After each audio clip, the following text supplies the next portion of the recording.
उत्तर से लेकर दक्षिण तक पूरे भारत को जोड़ने का जो कार्य उस कालखंड में भगवान राम ने किया था। समाज को जोड़ने का कार्य, सामाजिक संगठन के माध्यम से राष्ट्र की एकता और अखंडता को। कृष्णकंठा का राज जीतते हैं, लेकिन राज्याभिषेक सुग्रीव का करते हैं। लंका को जीतते हैं, राज्याभिषेक विभीषण का करते हैं। यह है राम का आदर्श। और इसीलिए आज जब हम सब यहां पर आए हैं, भगवान राम ये सब करने में इसलिए सफल रहे क्योंकि उन्होंने जोड़ा था, पूरे समाज को जोड़ा था, सबको जोड़ा था।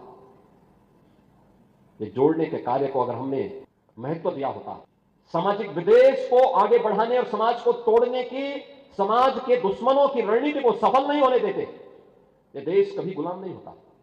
हमारे तीर्थ अपवित्र नहीं होते।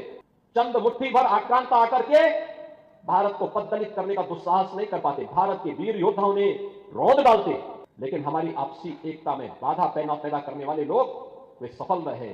और उन्हीं के जो जीन्स है वे आज भी हैं, जो जाति के नाम पर राजनीति करके सामाजिक ताने बाने को छिन्न भिन्न करने का प्रयास कर रहे हैं। दुश्मन बगल के देश में किस प्रकार का कृत्य कर रहे हैं, याद रखना। किसी को अगर गलतफहमी हो, 500 वर्ष पहले बाबर के एक सिपह सालार ने जो काम अयोध्या में किया था, जो काम संभल में किया था, और जो काम आज बांग्लादेश के अंदर हो रहा है, तीनों की प्रकृति, तीनों का डीएनए एक जैसा है।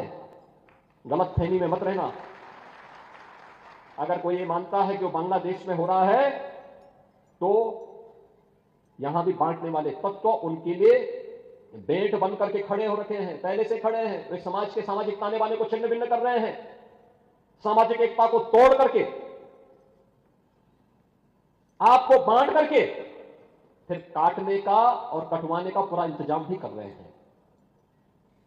ये बांटने वाले लोग, बहुत सारे लोग ऐसे हैं जिन्होंने दुनिया के तमाम देशों में प्रॉपर्टी खरीद करके रखी हुई है। यहां संकट आएगा वहां भाग जाएंगे, मरने वाले मरते रहेंगे, यही करेंगे लोग। और इसीलिए आप सबसे मैं कहने के लिए आया हूं,